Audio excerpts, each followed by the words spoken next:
बर्तमान बड़ खबर पाणीपाग को नहीं बड़ सूचना नुआ अपडेट राज्यवासी को पुणी कलबल कर वर्षा आसूची पुणी एक भयंकर लघुचाप तेज जाना संपूर्ण डिटेल्स इनफर्मेशन पाणीपाग को नहीं ता पूर्व वीडियो को लाइक करूँ जदि पार्टी आपंकर सांगसाथी मानक भिडटी को सेयार करनी जदि फ्रेंड्स आपने आमर चैनल नुआ ही वीडियो देखुंते पूर्व केवे सब्सक्राइब करना तेज निहाती चैनल को सब्सक्राइब करने सहित पाखे आसुवा बेल आइकन को बजाय रखि था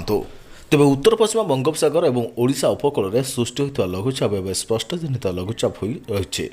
24 घंटे यह पश्चिम उत्तर पश्चिम दिगरे मुहेब बोली पाणीपाग विभाग आकलन करेছে तेबे 3 तारिख में पुणी गोटे लघुचाप सृष्टि हेब यह विशेष बलुआ हेबनी बोली वरिष्ठ पाणीपाग विशेषज्ञ प्रोफेसर सुरेंद्रनाथ पशुपालक आकलन करुवा बेले यह वर्षा कराइबा नहीं सूचना रही तेबे प्रोफेसर पशुपालक कहते ओडिशा संलग्न बंगोपसागर थिबा लघुचाप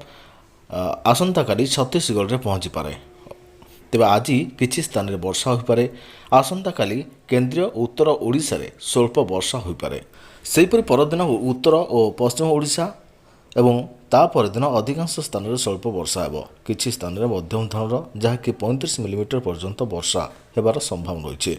तेज राज्य में प्रबल वर्षार संभावना अच्छी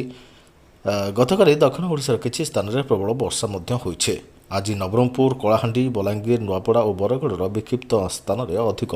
वर्षा हो बोली पाणीपाग विभाग पूर्वानुमान करिছে आसंता काली एवं परदिन पश्चिम ओडिशार किछि स्थान में भारी वर्षा हो पारे पारालाखेमुंडी 18 मिलीमीटर वर्षा होता बेले कोरापुट में 10.2 और भुवनेश्वर 12.4 मिलीमीटर वर्षा होता देखा मिली 24 घंटा भितर कोरापुट में 118.4 मिलीमीटर मालकानगिरी में 90.6 नवरंगपुर में 64.4 छतरपुर में 45.4 दारिंगबाड़ी में 22 और रायगढ़ में 17 मिलीमीटर वर्षा होता देखा मिली।